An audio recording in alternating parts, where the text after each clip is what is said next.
male or female.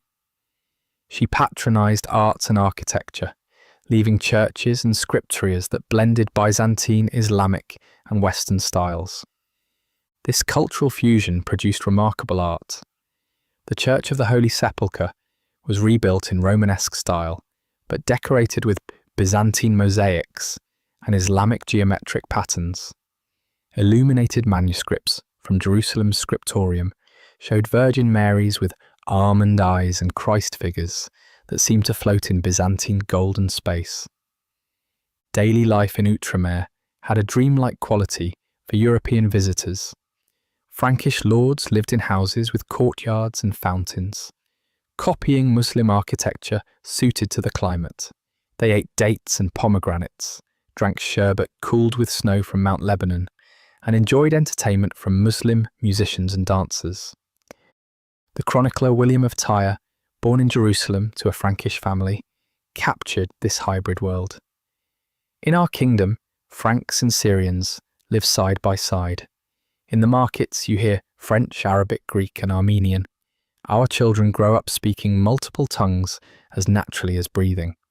Some say we have forgotten our roots, but I say we have grown new ones. Medicine in Outremer showed this cultural synthesis at its best. Frankish lords preferred Muslim and Jewish physicians, trusting their superior knowledge. The great hospital of the Knights of St. John in Jerusalem could accommodate 2,000 patients, offering care that wouldn't be matched in Europe for centuries. They had separate wards for different diseases, a pharmacy, and even a mental health section. Frankish lords lived in houses with courtyards and fountains, copying Muslim architecture suited to the climate. They ate dates and pomegranates, drank sherbet cooled with snow from Mount Lebanon, and enjoyed entertainment from Muslim musicians and dancers. The chronicler William of Tyre, born in Jerusalem to a Frankish family, captured this hybrid world. In our kingdom, Franks and Syrians live side by side. In the markets you hear French, Arabic, Greek and Armenian. Our children grow up speaking multiple tongues as naturally as breathing. Some say we have forgotten our roots, but I say we have grown new ones. Medicine in Outremer showed this cultural synthesis at its best. Frankish lords preferred Muslim and Jewish physicians, trusting their superior knowledge. The great hospital of the Knights of St. John in Jerusalem could accommodate 2,000 patients, offering care that wouldn't be matched in Europe for centuries. They had separate wards for different diseases, a pharmacy, and even a mental health section. But beneath this prosperous surface, tension simmered. The Polani, as the native-born Franks were called, often clashed with new Crusaders who arrived full of zeal and ignorance.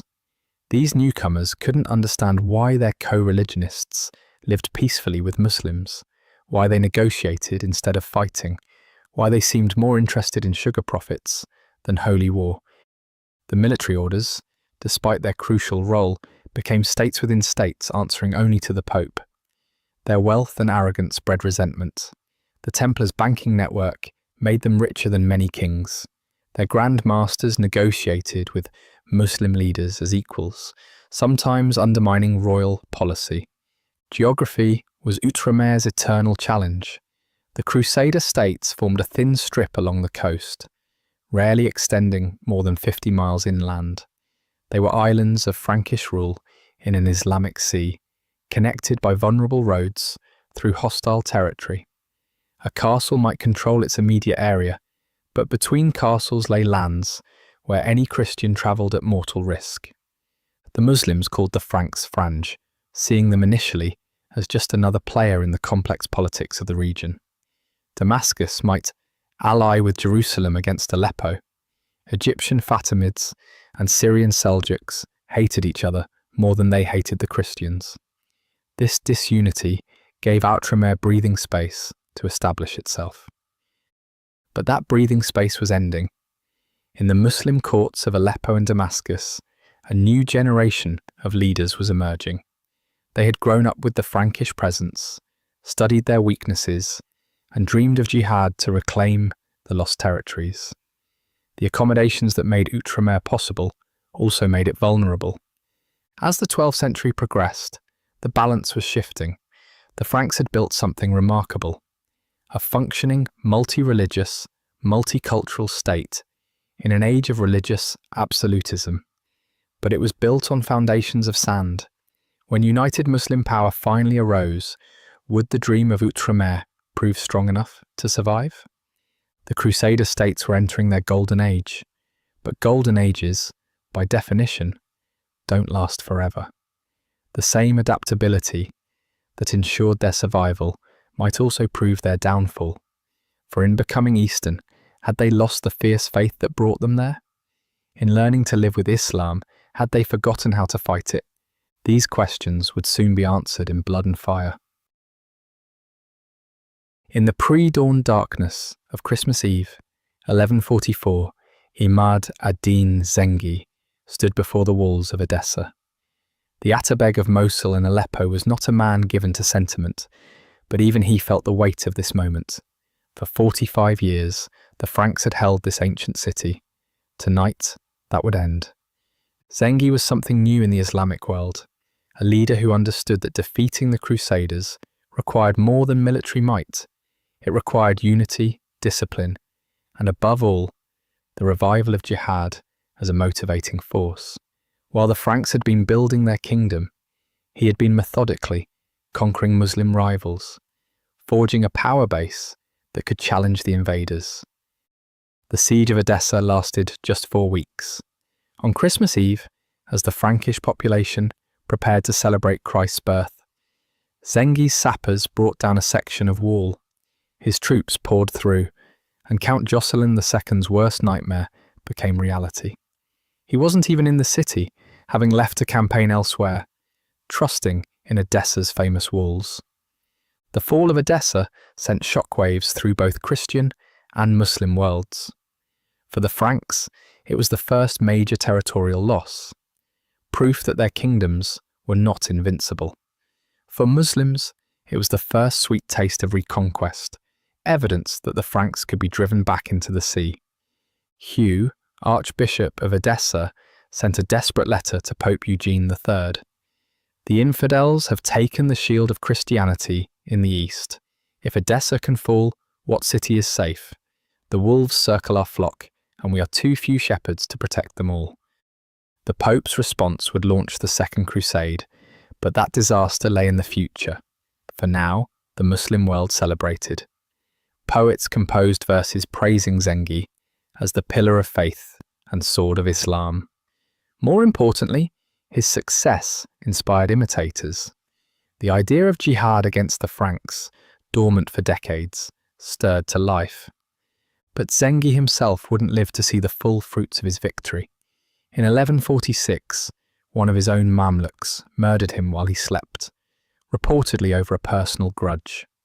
The nascent Muslim unity might have collapsed there, but Zengi had sired a son who would prove even more formidable, Nur ad-Din.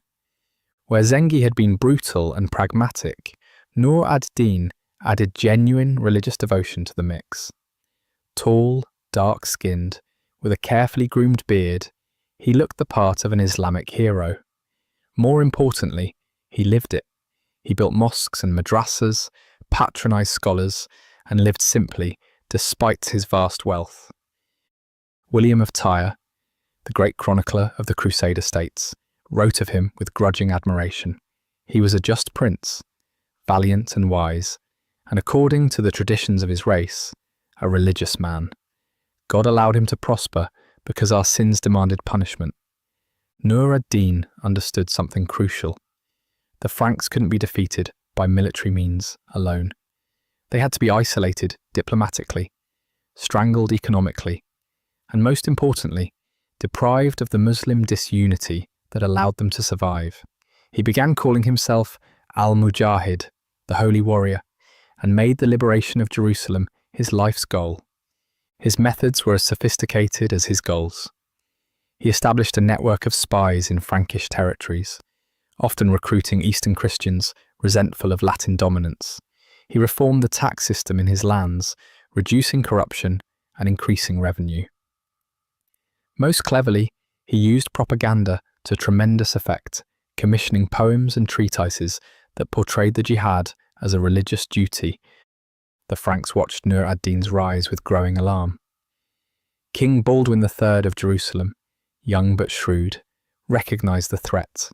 He wrote to King Louis VII of France, "A new Saladin has arisen in the north, though he bears a different name. He unites what we have kept divided. He builds where we merely maintain." The reference to Saladin was prophetic, though Baldwin didn't know it. In Nur ad-Din's court, a young Kurdish officer named Yusuf ibn Ayyub was learning the arts of war and statecraft. The Franks would come to know him by his laqab, his honorific title, Salah ad-Din, righteousness of the faith. But Saladin's rise lay in the future. For now, Nur ad-Din methodically tightened the noose around the Crusader states. He couldn't assault them directly. Their castles were too strong, their knights too formidable in open battle. Instead, he pursued a strategy of gradual strangulation. First, he completed his father's work of unifying Syria. Damascus, which had often allied with the Franks against other Muslim powers, fell to him in 1154. The Damascenes, tired of chaos and impressed by Nur ad-Din's just rule, opened their gates without a fight. The Frankish strategy of divide and rule suffered a mortal blow. Next, he turned to economic warfare. The Crusader states depended on trade for survival. Nur ad-Din disrupted their caravan routes, making commerce dangerous and expensive. He offered better terms to Italian merchants if they traded through Muslim ports. Slowly, the lifeblood of Outremer began to ebb. His military campaigns were equally shrewd. Rather than waste men against major fortresses, he targeted isolated outposts and raided Frankish territories during harvest time. Each raid forced the Franks to maintain expensive garrisons everywhere, straining their limited manpower. The Battle of Inab in 1149 showed Nur ad-Din at his tactical best. Prince Raymond of Antioch, brave but reckless, pursued Nur ad-Din's army into a carefully prepared trap. The Frankish heavy cavalry, invincible on open ground, found themselves in broken terrain where their charge was useless. Raymond died fighting, his head sent to the Caliph in Baghdad as a trophy. But Nur ad-Din's greatest weapon was patience. He understood that time favoured the Muslims. The Frankish population wasn't growing significantly, while Muslim refugees from conquered territories swelled his cities. Every battle, even victories, cost the Franks irreplaceable knights. He could afford to wait, to probe, to wear them down. The Franks tried to counter with the Second Crusade, but that expedition, led by King Louis VII of France and Emperor Conrad III of Germany, was a disaster. Poor planning, worse execution, and Byzantine treachery led to the Crusades' failure before Damascus in 1148. The Muslim world's confidence soared. If the combined might of Europe's greatest monarchs could be defeated, what hope did the isolated Franks have? Nur ad-Din also revolutionized Muslim castle building. Learning from Frankish innovations, his fortresses began to match the Crusaders in sophistication. More worryingly for the Franks, he established a professional army paid regular salaries, reducing reliance on seasonal levies and tribal allies. But perhaps his most lasting contribution was ideological. He revived the concept of jihad not as mere warfare, but as spiritual struggle. His court produced literature portraying the conflict in cosmic terms, the forces of true faith against foreign pollution. Jerusalem, barely mentioned in early Islamic texts, became the burning heart of Muslim aspiration. The impact was profound. A Muslim merchant in Damascus told a Frankish trader, "Your grandfathers came as pilgrims and stayed as conquerors, but Nur ad-Din has reminded us that this is our land, sanctified by our prophet's night journey."